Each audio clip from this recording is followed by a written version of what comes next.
enough plants on your property that you could raise bees? That's something we're going to talk about today.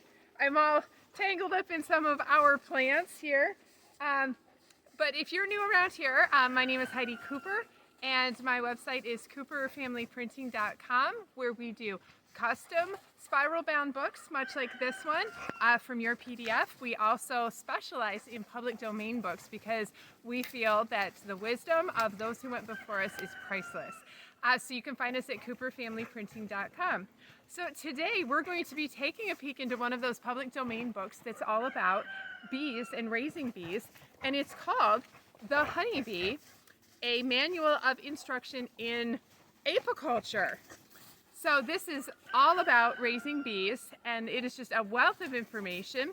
And today I just wanted to give you a little snapshot of one of the sections, which is called bee pasturage. And it goes into, like here's one of the illustrations, it goes into what plants actually are needed for your bees to thrive on your property.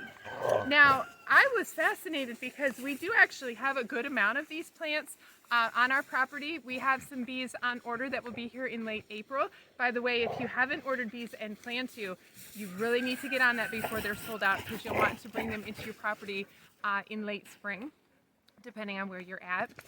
So first of all, they explain in here in quite depth. They go into all the species of plants that are really good for bees, but they also explain that you want to be looking within about a 2-mile radius of where your bees will be, and that will give you a good idea of what they will be foraging for. And they also mentioned in here that clover and fruit trees are some of your top producers. So if you're going to be raising bees, I highly recommend that you have an orchard. We have an apple orchard that was pretty well established when we moved here. That was one of the things that made us fall in love with this property, was our apple orchard.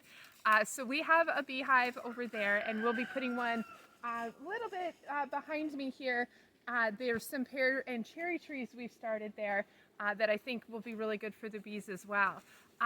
Now they, in the book, which I strongly recommend you pick up a copy, we do have that available in print, The Honeybee, they explained that on a smaller homestead like ours, where we're looking at maybe 1 to 3, 5 colonies, you should have enough, especially if you look around your property and you have at least some of the plants identified in this book, clover being a big one, that you should be able to support a small apiary on your property.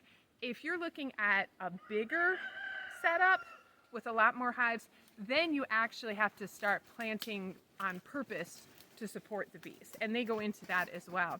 So that is a big thing that you'll find in this book, is how to know that you have sufficient plants to support your bees.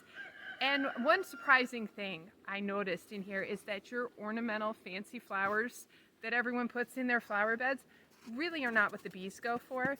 The bees want the wildflowers and the fruit tree blossoms, the things that are in nature already.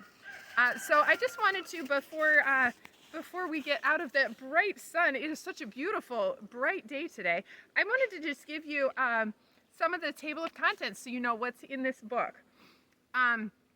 First of all, classification of the honeybee. They explain the different varieties of bees and what is good and bad about each one.